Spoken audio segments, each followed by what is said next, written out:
नमस्कार मित्रों, आज सार्थक एकेडमी की क्लास में मेरा प्रयास है कि उन महत्वपूर्ण बिंदुओं को छुआ जाए जो पुनर्जागरण नवजागरण काल के कारण सामाजिक आर्थिक या सामाजिक तौर पर परिवर्तन के केंद्र बने।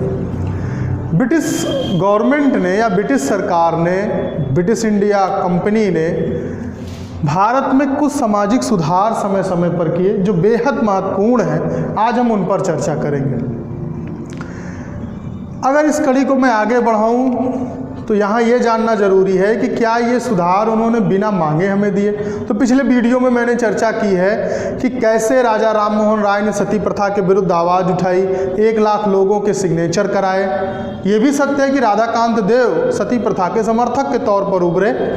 मैं अगली वीडियो में आपको बताऊंगा किस तरह से कुछ संगठन बनाए गए और उन्होंने कार्य किए। कुछ संगठन जो बेहद महत्वपूर्ण है नवजागरण पुनर्जागरण काल के संदर्भ में, मैंने उन पर चर्चा भी की। आर्य Samaj, Brahmo Samaj, Ramakrishna Paramhansa mission, theosophical society, literacy society, scientific society, हमने इस पर चर्चा भी की, समझने का भी प्रयास किया कि कैसे इन पर कार्य किए गए।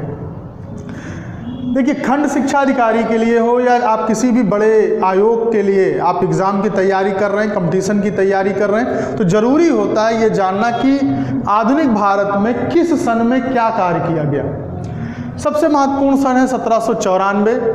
बंगाल नियम 21 के तहत शिशु हत्या पर रोक लगाई गई।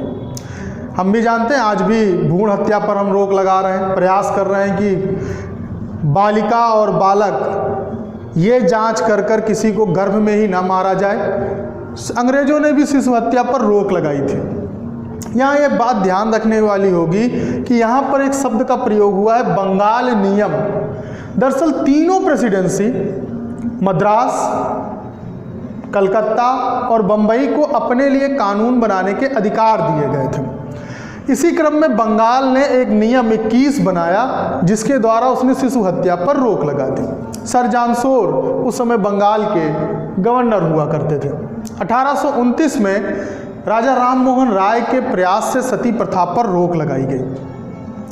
अगले वर्ष ये मतलब 1830 में बिहार और उड़ीसा पर भी लागू कर दी गई और उसके बाद जैसे जैसे अंग्रेजों का अधिकार बढ़ता गया, पूरे भारत पर उनका अधिकार होता गया, वहाँ पर भी इस प्रथा पर रोक लगाई जाती रही और इसके लिए उन्होंने बंगाल नियम 17 का प्रावधान किया था।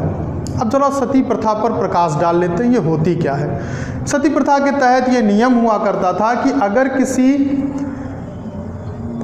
शादीशुदा स्त्री के पति की मृत्यु हो जाए तो पति की चिता के साथ उसे जलाया जाता था।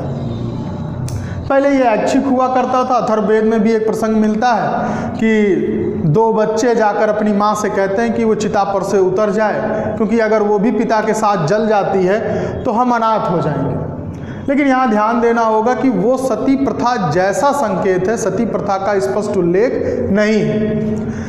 सिकंदर के साथ भारत आने वाले एक इतिहासकार ऑने सीक्रेट्स ने एक जनजाति विशेष का उल्लेख करते हुए कहा है कि यहाँ पर कुछ स्त्रियाँ अपने पति के साथ जीवित जल जाती हैं। इसे भी इतिहासकार कहते हैं कि शायद ये सबसे प्राचीनतम साहित्यिक साक्ष्य। बाद में मोहम्मद बिन तुगलक, अकबर और पुर्तगालियों ने भी इस प्रथा पर नियंत्रण पाने का प्रयास किया, रोकने का प्रयास किया।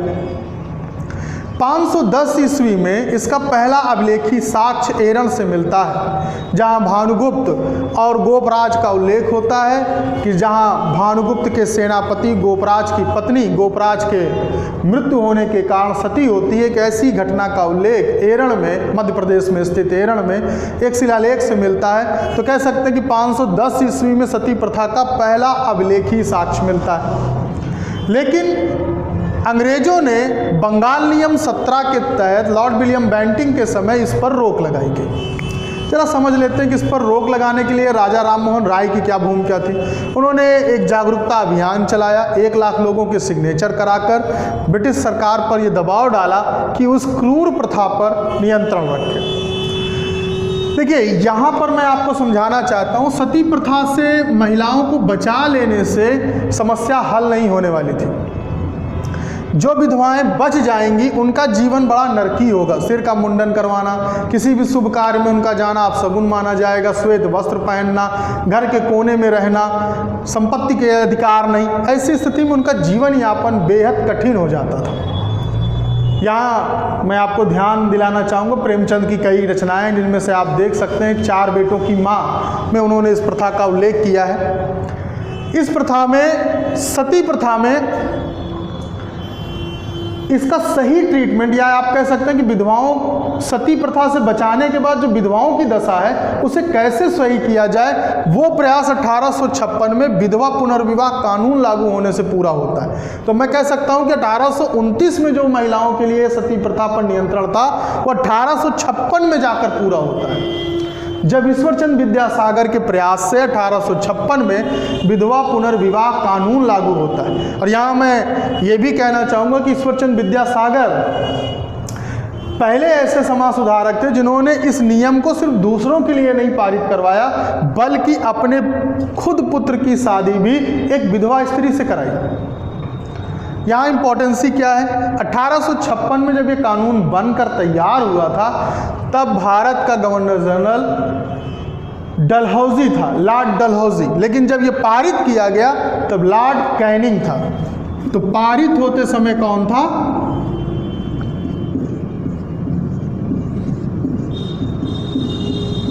पारित होने के समय गवर्नर जनरल कैनिंग था, लॉर्ड कैनिंग। लेकिन जब ये कानून बना तब कौन था? लॉर्ड डलहौजी था। तो अक्सर पूछ लेते हैं कि जब ये कानून पारित हुआ, विधवा पुनर्विवाह कानून, तो भारत का गवर्नर जनरल कौन था? हम लोग अक्सर देखते हैं 1856 और खट से दिमाग से निकलता है डलहौजी। यहाँ हमें ध्यान देना होगा कि यहाँ पर लॉर्ड कैनिंग था। 1833 में चार्टर एक्ट आया। ये चार्टर एक्ट मैं आपको बता दूं, चार्टर एक्ट का मतलब है ब्रिटिश पार्लियामेंट से 20-20 साल पर कुछ एक्ट पारित किए गए। पहला 1813 में, फिर 1833 में, फिर 1853 में, इस तरह से एक्ट आते रहे।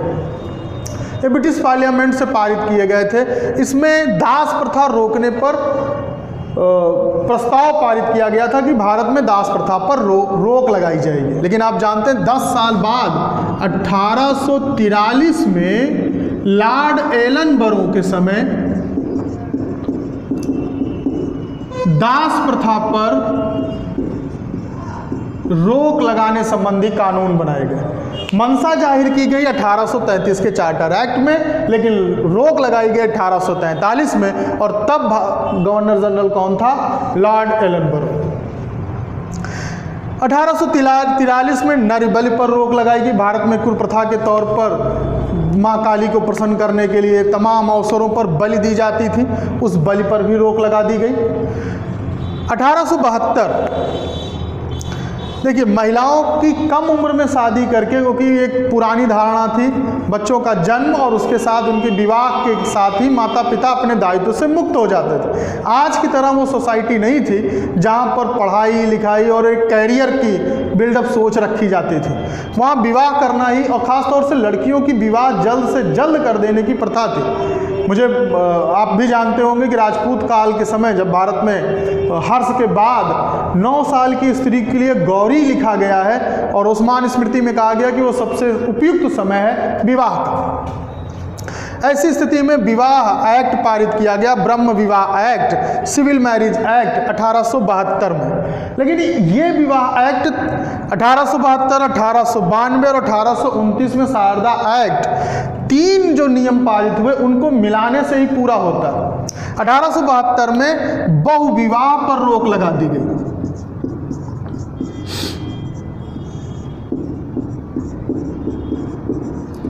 बहुविवाह पर रोक लगा दी गई।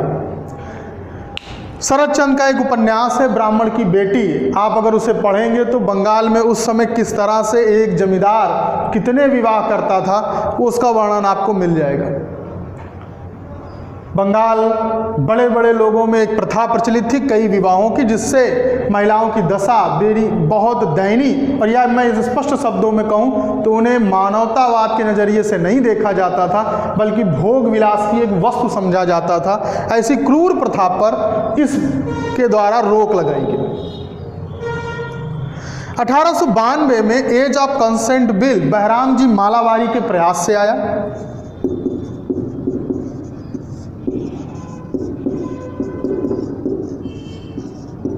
ये पारसी समुदाय के थे, इन्होंने एक बिल पारित करवाया और इसमें बताया कि किस तरह से लड़की और लड़के की उम्र क्या हो विवाह के लिए। एज ऑफ कंसेंट बिल में जो उम्र बताई गई वो 14 वर्ष और 12 वर्ष रखी गई। 14 वर्ष लड़के की उम्र और 12 वर्ष लड़की की उम्र।